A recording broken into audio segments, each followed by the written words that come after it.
भेषजा, जो इन नामों का अनंत उच्चारण करता है, ऐसे भगवान नाम का उच्चारण करने वाले अर्थ भाव से ठाकुर जी के सामने खूब सुंदर भाव से उन नामों का गुणानगान गाने वाले व्यक्ति के जीवन के सारे ताप संताप और सारे रोग दूर हो जाते हैं। धन्वंतरी भगवान कहते हैं सत्यम सत्यम वदाम्य हम, मैं सत्य कह रहा हूं। इस नाम का आश्रय लेकर के तो देखो, इस नाम के आश्रय में आकर के तो देखो। अभी तक बंधुओं नाम आश्रित हुए नहीं है हम, इसलिए हमको नाम की महिमा पता नहीं। पर नाम का आश्रय लेकर के देखिए, इस नाम में इतनी सामर्थ्य है कि ये नाम ठाकुर जी ना भी मिलेंगे तो भी ये नाम सब कुछ प्राप्त करा देगा। ऐसे भगवान के नाम को सर्वश्रेष्ठ औषधि बताते हुए श्री धन्वंतरी भगवान कहते हैं अच्युतानंद गोविंद नामोच्चारण भेषजा, नाश्यन्ति सकला बाधा, सत्यम सत्यम वदाम्यहम्। महाराज जी एक श्रीनाथ द्वारा के पूर्व में बहुत पहले साग घर की सेवा करते थे बाबा सागघरिया बाबा। पूज्य श्री राधा कृष्ण महाराज जी की कथा में आते रहते हैं। दास की कथा में भी कई बार महाराज जी का आगमन हुआ, उनके कई भाव में सुनाता हूं। उनका एक प्रत्यक्ष देखा हुआ भाव है मेरा। उनकी आयु महाराज जी अभी 100 में 1 या 2 साल कम है, बस 99 के आसपास ही होंगे, और अगर गलत बोल रहा हूं तो क्षमा। 90 से तो ऊपर ही है और 90-100 के बीच में ही है। उनकी महाराज जी विशेषता ये बाबा की पुष्टि मार्गीय वैष्णव हैं, साग घर की सेवा करते थे आज से 60-70 साल पहले नाथ द्वारा में, श्रीनाथ जी के मंदिर में। श्री राधा इस नाम को महाराज जी उन्होंने इतना आश्रय बना लिया अपना। दुनिया में कहीं भी जाएं गाड़ी से जाएंगे, भारत से बाहर नहीं जाते, भारत में ही जाते हैं, जाएंगे गाड़ी से। और जब गाड़ी में जाएंगे किसी ने भी राधा नाम ध्वनि गाई होगी, उसकी आवाज सुनते हुए जाएंगे, राधा राधा राधा, बस वही सुनते रहेंगे, श्री राधा श्री राधा श्री राधा। एक बार का प्रत्यक्ष महाराज जी भाव ऐसा, जोधपुर में मेरी कथा चल रही थी और महाराज जी को रात में ज्वर आ गया, तो मुझे संकेत मिला कि महाराज जी आज अस्वस्थ हैं, कथा में नहीं आ पाएंगे। तो दूसरे दिन जब कथा में उनके सेवक पधारे तो उनसे मैंने पूछा, मैंने महाराज जी कल कथा में नहीं आए, अस्वस्थ हो गए? बोला हाँ, महाराज जी को बुखार आ गया था बहुत जोर से। तो मैंने कहा बुखार आ गया तो फिर डॉक्टर को लेके गए? बोले नहीं महाराज जी, तो आज तक का नियम है कि महाराज जी को ज्वर आ जाए, खांसी हो जाए, जुकाम हो जाए, डॉक्टर के पास कभी नहीं जाते। बोले तो? बोले महाराज जी लेट जाते हैं और जितने लोग भी आसपास होंगे उन सबको बोलते हैं हमारे बिस्तर के चारों ओर बैठ जाओ, और शर्त है, सौगंध देते हैं सबको, क्या? कृष्ण नाम उच्चारण मत करना, केवल श्री राधा श्री राधा श्री राधा। और जितने भाव में गा सको, जितने ऊंचे स्वर में गा सको, बस वो तारतम्य टूटे ना, जब तक बाबा स्वस्थ ना हो जाए गाते रहो। और जैसे जैसे राधा राधा राधा राधा राधा राधा श्री राधा श्री राधा श्री राधा कीर्तन होता रहता है, ज्यों ज्यों कीर्तन अपने भाव में तरंग लेता है, ज्यों ज्यों कीर्तन में गरज आनी प्रारंभ होती है, त्यों त्यों बाबा उठ करके बैठ जाते हैं, स्वस्थ हो जाते हैं, बिल्कुल निर्मुक्त हो जाते हैं और पूर्ण स्वस्थ होकर के अपनी सब क्रियाएं करते हैं। ये कोई कही गई सुनी हुई बात, ये मैंने प्रत्यक्ष देखा। बाबा फिर कथा में भी आए, 95 वर्ष के ऊपर के व्यक्ति को ज्वर आ जाए, वो चल फिर पाए? नहीं, कथा में आते हैं, खूब बैठ के कथा सुनते हैं, 56 भोग लगवाते हैं। और महाराज जी वो कभी भी आ जाएं कथा में, उनको पता चल जाए कथा चल रही और वो आ गए, अभी मानो अभी आ गए, तो हमको कथा का विषय बदलना ही पड़ेगा। कोई भी विषय चल रहा हो उस विषय को वहीं विराम करो। क्या? बोले श्री राधा रस सुधा सुनाओ, श्री किशोरी जी की लीला सुनाओ। अगर 5 मिनट तक बाबा बैठे रहे और आपने किशोरी जी की लीला नहीं सुनाई तो बाबा चले जाएंगे उठ के। उनको श्री जी का ही यश सुनना है। ऐसे नाम के आश्रय में रहते हैं। उनका नियम है, कोई उनको लिफाफा देता है तो लिफाफा देने वाले से बोलते हैं कितना है इसमें? वो सामने वाला बोले नहीं नहीं बाबा आपकी सेवा में। बोले वो तो ठीक है, या में है कितनो जे बता। बाबा 1100 रुपया है।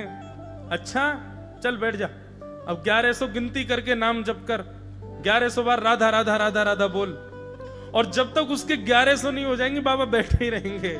कितनी भाई 500 है गई, मैं तो जल्दी कर 1100 पूरी कर अपनी पूरी। और जैसे ही 1100 पूरी हो जाएगी तो फिर वो पहले तो लिफाफा जेब में रख लेंगे और फिर कहेंगे 1100 नाम कर, और जब 1100 हो जाएगी फिर लिफाफा देंगे, किसी गौशाला में दियाइयो हैं, किसी गैया के लिए भूसा की व्यवस्था करवाइयो, कोई गरीब कन्या को ब्याह करवा दियो, ले मेरी दक्षिणा तो तेने मुंह को दे दी, मुंह को जो चाहिए वो तेने दे दियो, और जे ना चाहिए एक कोई गौशाला में दे दियो। एक बार महाराज जी एक भक्त फंस गया, उसने 11,000 का लिफाफा चढ़ाया। बाबा बोले कितनो है जामे? हैं बाबा सब आपकी सेवा के लिए। बोले हैं मत कर, बता कितनो है? बोले बाबा 11,000 है। आसपास के सब लोग हंसने लगे। बोले हंस क्यों रहे हो?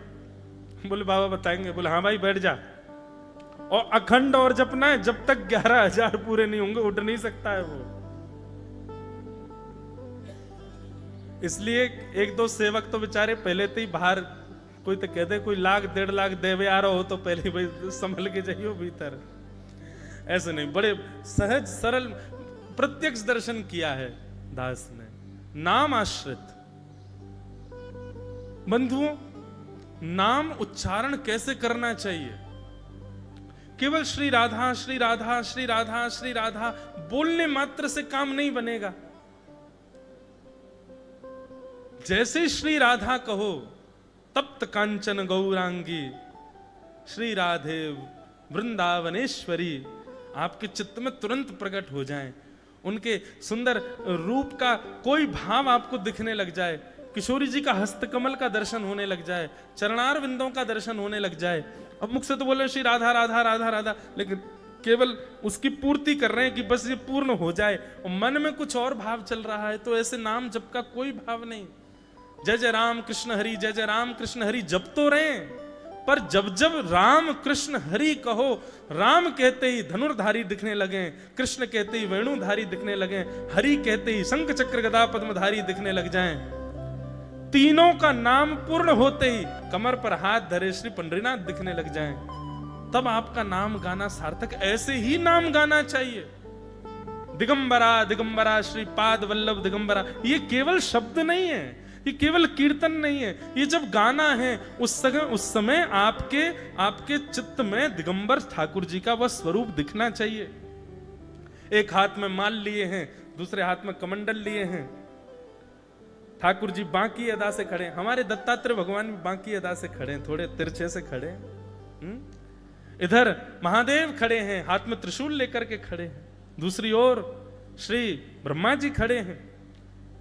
अवधूत भेष ठाकुर जी का, दिगंबरा दिगंबरा कहते ही आपके चित्त में वो प्रकट होना चाहिए स्वरूप, तब तो वो कहना सार्थक है, नहीं तो केवल वो शब्द मात्र रह जाएगा। ऐसा नहीं है कि शब्द कृपा नहीं करेगा, करेगा, पर ऐसे करेगा, कैसे करेगा? केवल शब्द बोलते हो, उस शब्द में उच्चरित होने वाले नाम का दर्शन नहीं करते चित्त में, तो ये तो वही बात है, आप दवाई लेते हो लेकिन परहेज नहीं करते। दवाई तो लेते हो लेकिन उसका परहेज नहीं करते, तो क्या होगा? कितनी भी दवाई ले लो, परहेज नहीं करोगे तो बीमारी ठीक नहीं होगी। हाँ ये है, पहले 100% बीमार थे तो परहेज नहीं करोगे, दवाई रोज लोगे तो अब 70% रह जाओगे, लेकिन बीमार फिर भी रहोगे।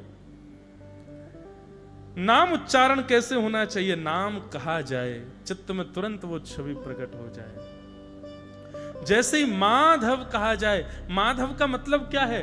ठाकुर जी गैया चराने के लिए जाते हैं, और गैया चराते चराते कई बार ठाकुर जी खूब जोर से दौड़ते हैं, सारे ग्वाला पीछे रह जाते हैं। ठाकुर जी की दौड़ थोड़ी तेज है, अब लाला तो निकल के आगे भाग गए हो, बाकी के सबरे पीछे रह गए, तो सबरे बालक हाँफते हाँफते थक गए, थकते भय कह रहे हैं कान्हा माधव मत दौड़ो मत दौड़ो, अब मत दौड़े लाला, हम पे दौड़ो ना जा रहो, माधव माधव माधव।